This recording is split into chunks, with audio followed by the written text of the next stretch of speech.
Hi and welcome back to the Citizen channel. Hope you're all staying safe and well, and another episode of I Didn't Know That. Yes, a new thing this year where we're looking at all the matchday programmes, home and away. And yes, I'm quite impressed actually. First City one of the season and a nice cover. Of course, you'll see it on the thumbnails, etc. But hey. And my little review of the weekend's covers for all the football teams, it made #1. So there you go. There'll be a little chart up there. I'll probably do that a few times this season. And yeah, it'll help towards my matchday cover of the season award at the end of the season. But yeah, it'll take some beating. We'll talk about it in a little bit more detail in a minute. A couple of little discrepancies on it I don't quite like, but we'll get onto that. But this is a look at any facts, any sort of quirky little facts, oddities that sort of hit me as I was reading through the programme, our own, or if it's an away one, of course, looking at our own one this time. And of course, a great memory and a hard copy of the game, of course. So I'll let you know where you can get it from as well. If you didn't get one or you didn't get to the game, you can still subscribe to it. There's no problem. Anyway, please, if you are new to the channel, push that subscribe button, push the bell notifications. Great to have you on board. Everything City, past and present, little information vlogs as well as the reviews and previews and various things. History vlogs, of course, which I do a lot of. So great to have you on board.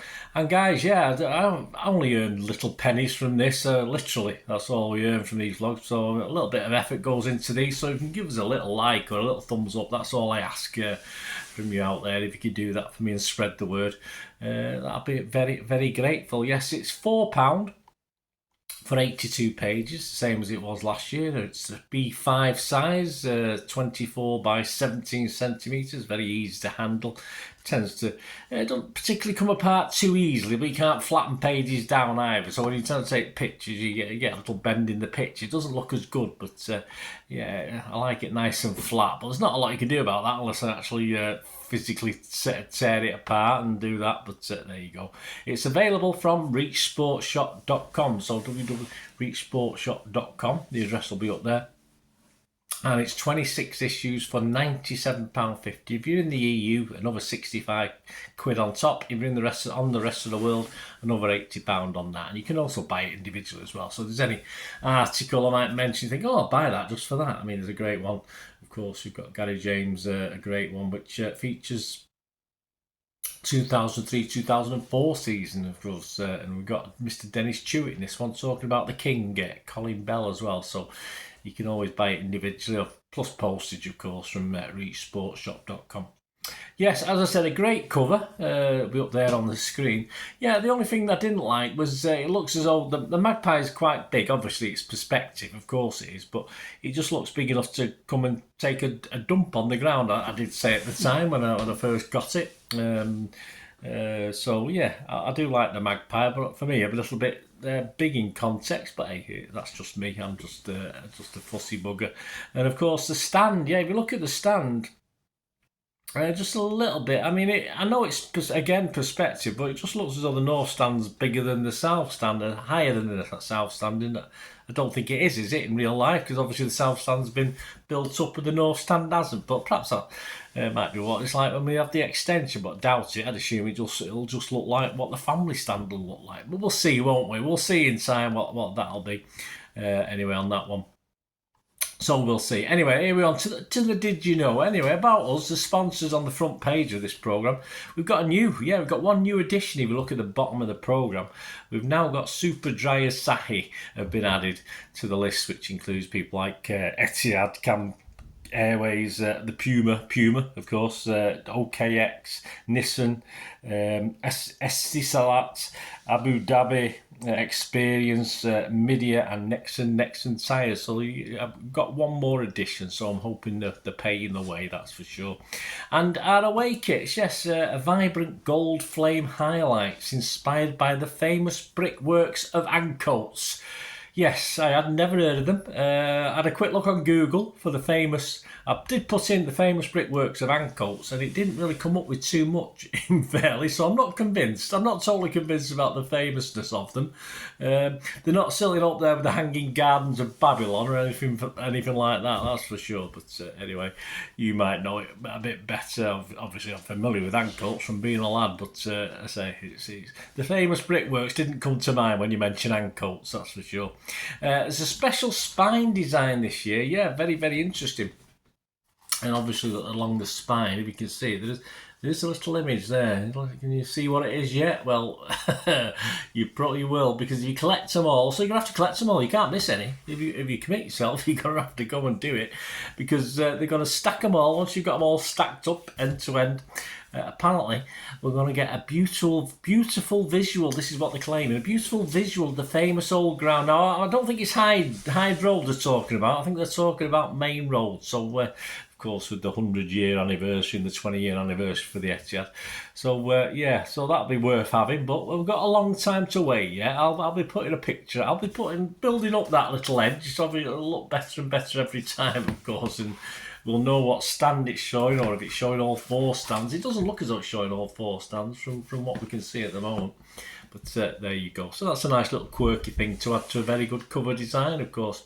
What about Newcastle? Well, in the last 10 years, excluding the one season in the Championship where they gained 94 points, in the other 9, they got, of course, did very well last season, got 71 points, but only achieved between 37 and 49 points in all the other 8, so not fantastic. Their shirt sponsors, I was trying to think who it was. I was chatting to my lad and I couldn't think, and obviously it's Sela, isn't it? And Sela, S-E-L-A, is a Saudi Arabia, well, there's a surprise, a Saudi Arabian sporting event, hospitality and real estate company, industry, entertainment, hospitality, dirty oil money, shocking, I don't know how they get away with it. About City and Newcastle, absolutely not a lot. Very poor on the history on this one. There is a little bit, of course, because we're going to talk Mr. Colin Bell comeback game, which of course was against Newcastle, but any other things, a little bit light on that. But on City, got Kovacic is the main article. Interesting stat there from Kovacic, 18%, that's 1-8, 18% shooting accuracy. So he's no Gundogan, that's for sure.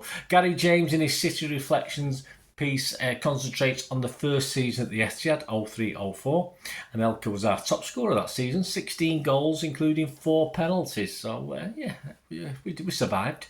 Similarly, Marc McCarthy also looks at the season 03-04. I'm fairly sure he's done this before in a different way, but of course just to sort of coincide with what Gary's done, his kitted out article looks at the kit supplied, of course, by Reebok, and Siemens keeper shirt features. And Reebok apparently produced just 7 different keeper tops in a 5-year stint or 5-year link with City. So that's interesting. Just obviously one a year plus an extra one thrown in every now and then. Not like these days, is it? You're having a laugh. Well, I thought this was quite funny. 10 things you didn't know about Edison. I'll be honest with you, I knew a few, not them all, or there's some I knew and I forgot. But did you know that the Brazilian, here's one, you won't know, I tell you what, you'll be shocked. Sit down, make sure you're sitting down for this one. The Brazilian is a huge fan of tattoos. There you go. I had no idea of that. How did he get away without me knowing that one? But hey, there you go. Images of the day, a couple of nice images, I thought. Of course, a double-page feature on City's win at Sevilla, an image of Palmer scoring header. I just like it because it looks as though that ball is not going to go anywhere near that net. If it was a spot the ball, I'd be putting that ball more towards the post to look as though it was going in, but it looks as though it'll go anywhere apart from in the net from that angle. But of course, it's perspective. We've talked about that today, haven't we? So that's a great one. And a great image there of the staff afterwards, after the Super Cup win. A lot of hangers on in there, isn't there? A lot of hangers on.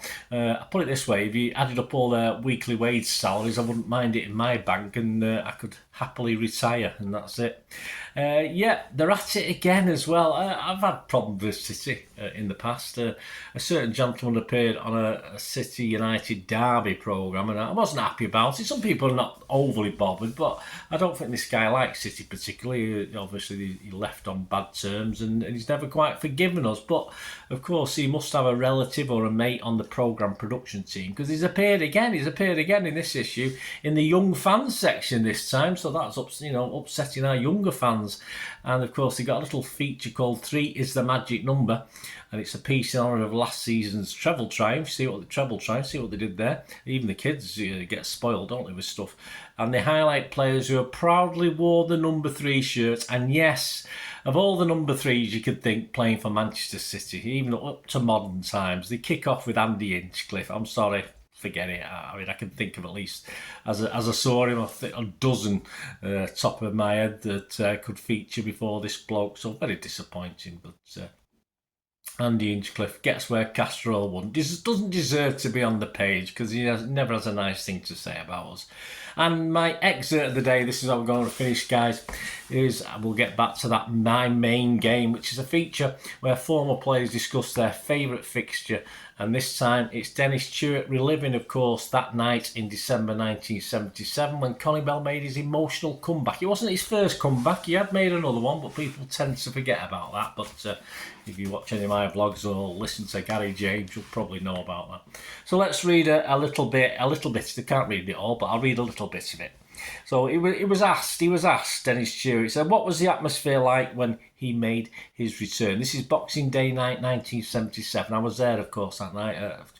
One of the greatest, fantastic, not just for the football, but the emotion of it all. One of those special nights at Main Road, which I was there for many of them, but this particularly as well was a super tears in the eyes, crying, bring tears to a glass eye episode. Anyway, so we're going back to Boxing Day 1977. I was there on the Kippax that night. And he was asked, what was the atmosphere like when he made his return? He said it was like an explosion. As soon as the supporters spotted Colin coming out of the tunnel, the whole place sort of exploded. It matched the atmosphere of a derby game because of the emotion of Colin coming back onto the pitch. The atmosphere was always phenomenal at Main Road, especially in front of a full house, and it certainly was then. The fans did give us that boost with Colin coming back. They helped put an extra spring in our step, that extra bit of pace, because we were 0-0 at half time.